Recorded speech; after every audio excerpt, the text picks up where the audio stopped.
Oh no! Hanash ng netizens kay Kim. Bakit hindi na binabanggit ang name ni Sian? Wala na yung love lock pero tayo pa rin. Thank you, Kim.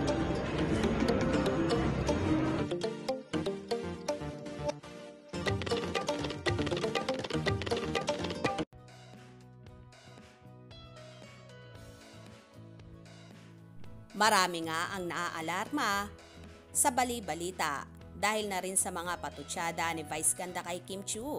Kaya lalong umiingay at umusok ang usapang hiwalayan na magkasintahang sina Kim Chiu at Sian Lim or mas kilala sa tawag na Kim Si. Sa ginawang pang-ookray ni Meme Vice Ganda kay Kimi sa It's Showtime, marami tuloy ang nabahala at nagkaroon ng hanash ang mga panay. Ayon sa isang fan, bakit hindi na mabanggit ni Kim si Sian? Dati, proud siya, banggitin.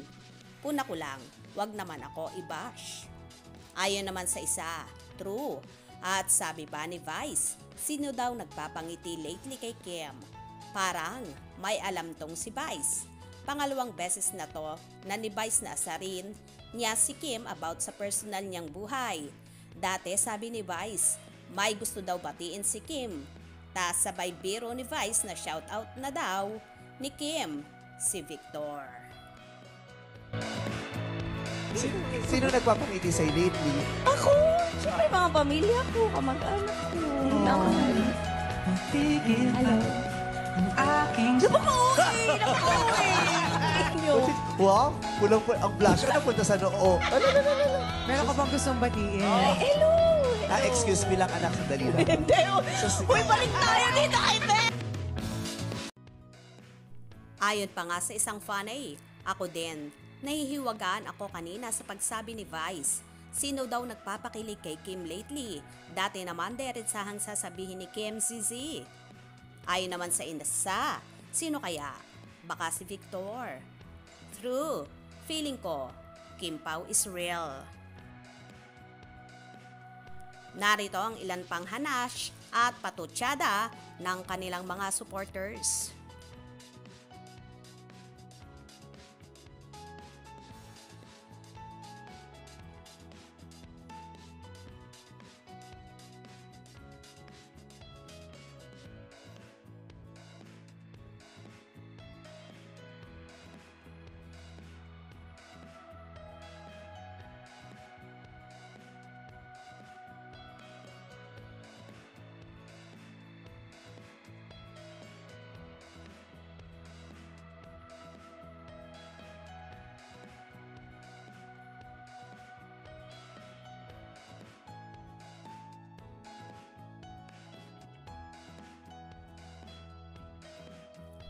Halos nagkagulo nga ang mga Kim Si supporters dahil sa naging pagbibiro at patutsyadang yon ni Meme Vice Ganda kay Kimi.